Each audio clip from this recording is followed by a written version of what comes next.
اقرأ أخيها ورتل القرآن اسمح بصوتك اسمع الأكوان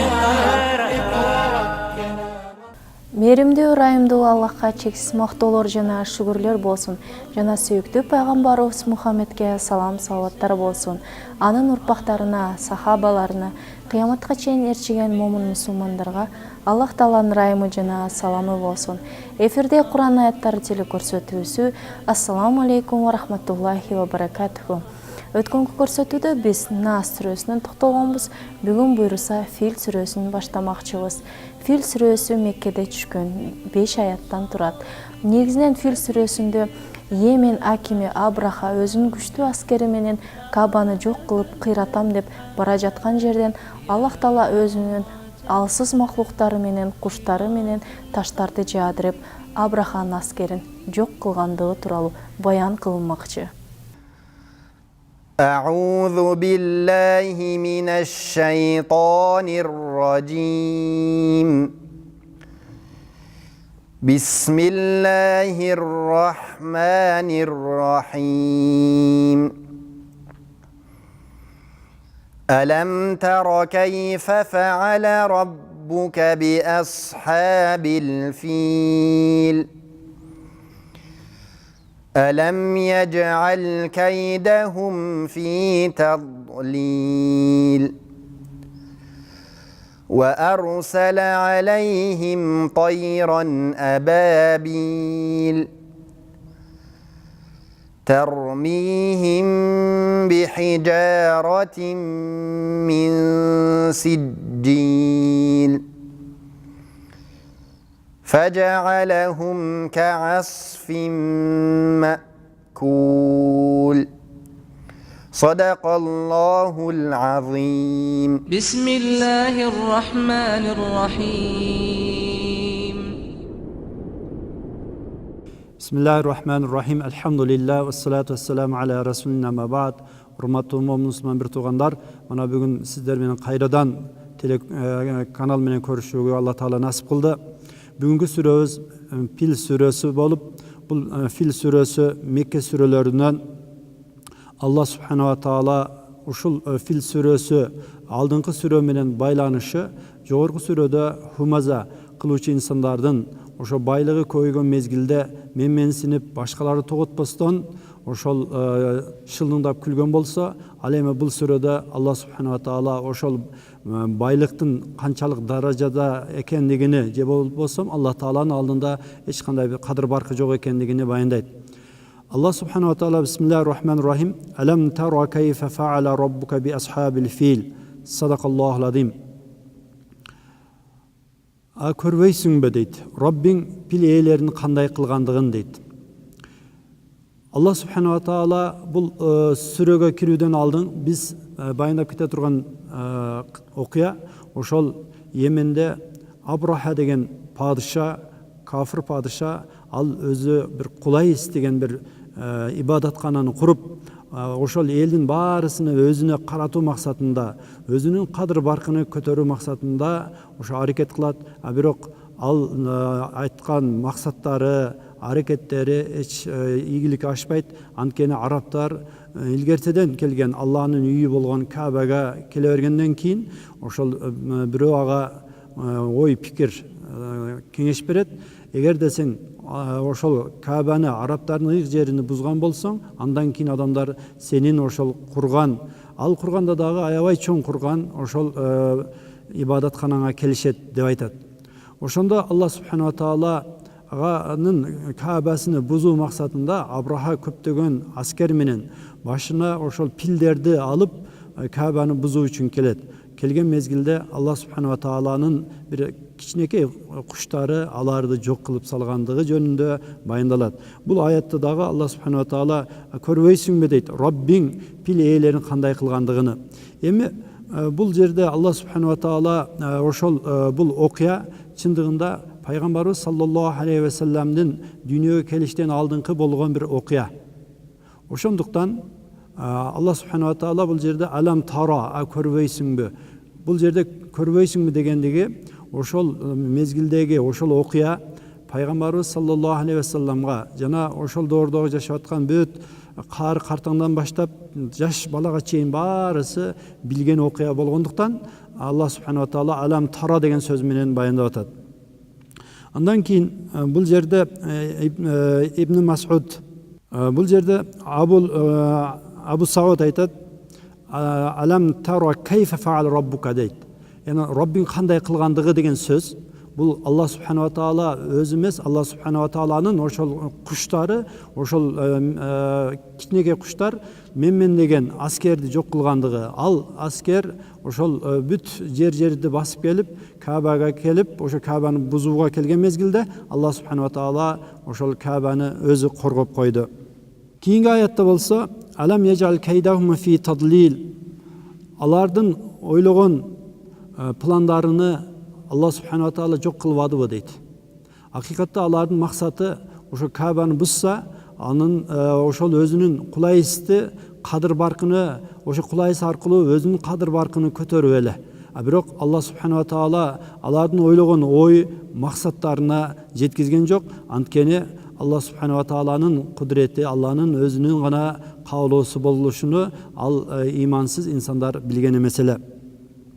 وأرسل عليهم طيرا أبابيل ترميهم بحجارة من سجيل.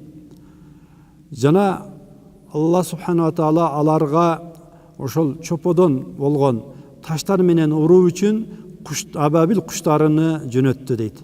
Эми бул куштар ошол деңиз тарабынан болуп кичинекей куштар эле. Ал куштарды алдын көргөн эмес эле. Ошол Курайш уруусу көргөн эмес эле. Ал куштардын ар биринин оозунда жана эки бутунда болуп ошол 3 таш бар эле. Ошол таштарды алып келип андан кийин Абраханын аскерине урган мезгилде ар баягы куштун ошол оозунан түшкөн таш баштан тийип анын бутудан чыгып атты дейт. Ушунчалык Аллах субханала таала өзүнүн Каабатулласыны, өзүнүн үйүнү коргоодо өзүнүн кудуретини ушул бир кичинекей куштар менен көрсөттү. Чындыгында мына бул окуя болсун, же болбосо пайгамбарыбыз саллаллаху алейхи вассаламдын ошол хижратын да карап көрө турган болсок, ошол Курайш пайгамбарыбыз саллаллаху алейхи вассаламга башына канчалаган төөлөрдү коюп, ким аны таап келсе, тирүү алып келген болсо, ага ушунча төө беребиз деген мезгилде дагы Алла таала бир жөргөлөмүш менен, ошол бир көгүчкөндүн уя салуусу менен, анын жөргөлөмүштүн бир желеси менен эмне кылды? Алла субханала таала ошондой пайгамбарыбыздын артынан түшкөн душмандарынан дагы коргоп койду. Эми урматтуу момун мусулман бир тууган, Алла субханала таала улуу зат, кудурети улуу зат. Ошол кудуретинин улуулугуну мына биз бул окуядан билсек болот. Анткени ошол мезгилдеги ошол куштар бир чоподон алып келген таш, ал таштагы бир кичинекей таштар болгон. Ошол таштар менен урган мезгилде баягы мен деген аскерди жок кылып, алардан бир гана адам тирүү калды. Ал дагы кайра барып өзүнүн элине, жерине барды дагы болгон окуяны баарысын айтып берүү менен андан кийин эмне болду? Дүйнөдөн кайтыш болду. Фажалахум каасфин маакул. Ошондо аларды чайналган саман сыяктуу кылып салды дейт. Эми аяттын акырында дагы ошол Аллах субханала таала Абраханын жана анын аскерини, ошол абалыны бир чайналган саман. Мындайча айтканда, ошол жалбыракты бир курт жеген болсо, ошол баягы жалбыракта ошо тешик болуп калган сымал, баягы адамдын дагы денесинде ошондой тешиктерге айланды.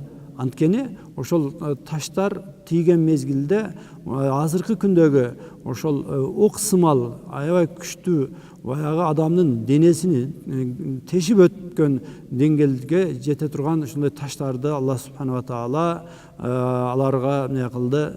Тийди жана ошолор бүт баарысы дүйнөдөн кайтыш болду.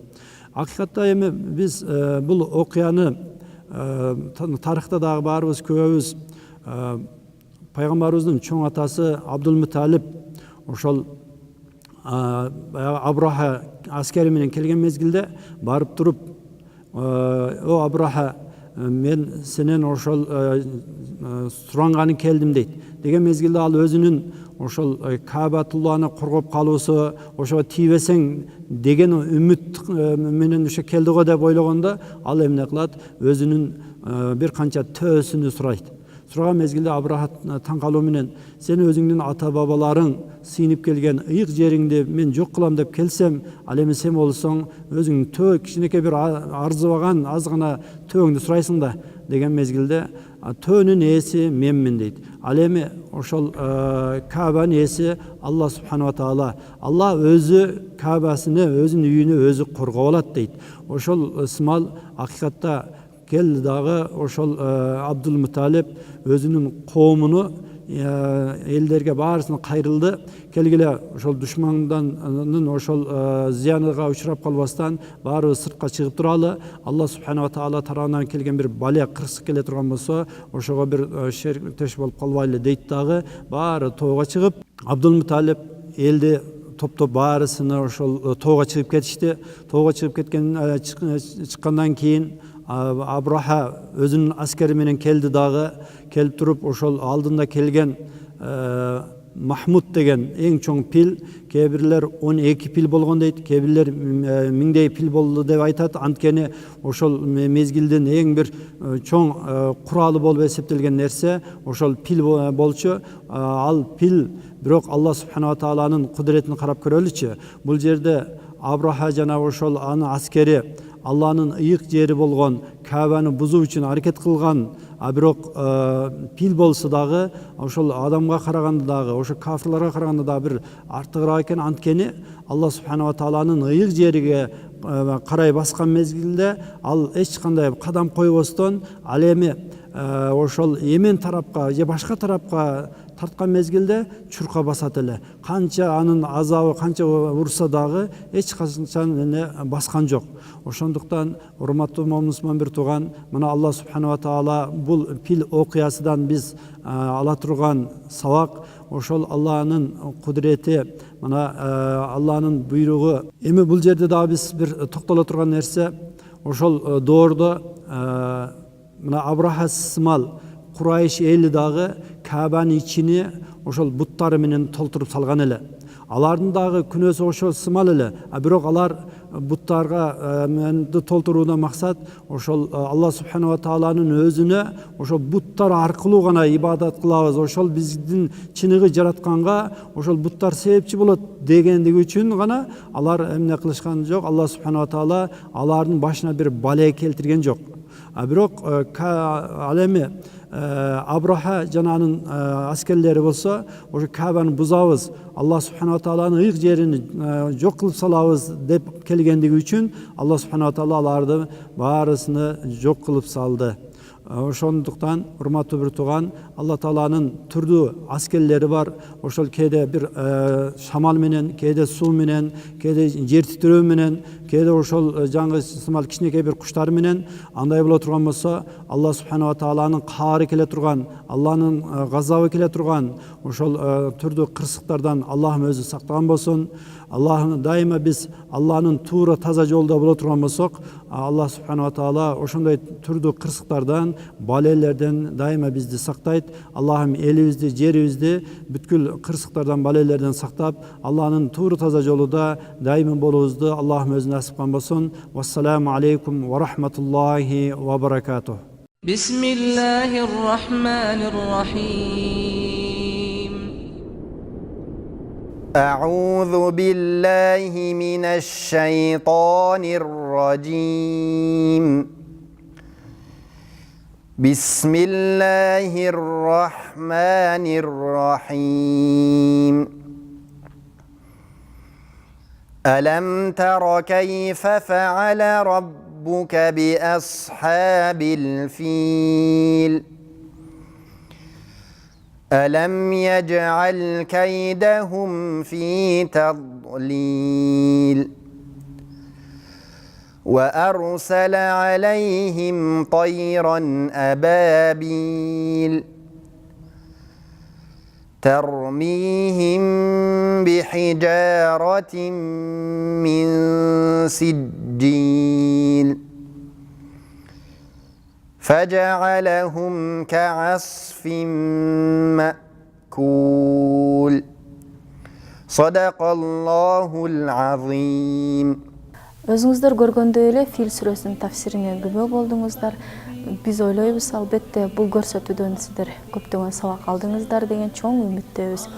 Ким гана Аллахтын буйругуна каршы чыккан болсо, албетте аны Аллах Таала өзү жазалайт. Аллах Таала бардыгыбызды өз жолунан адаштырбасын, бекем ыйман насип этсин. Келиңиздер, Куранды үйрөнүңүздөр, Куран менен жашаңыздар. Эмки көрсөтүүгө чейин аман туруңуздар. Ассаламу алейкум ва рахматуллахи ва баракатуху.